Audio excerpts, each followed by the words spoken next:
আসসালামু আলাইকুম। এখন আছি সাব স্টেশনে,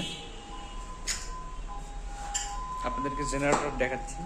দেখেন কত বড় জেনারেটর। বিল্ডিংটা মূলত 15 তলা।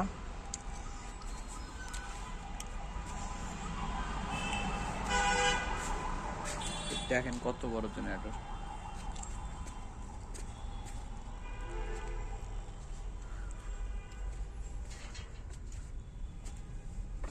এই জেনারেটর দিয়েই পুরো বিল্ডিং এর বিদ্যুৎ সাপ্লাই হবে।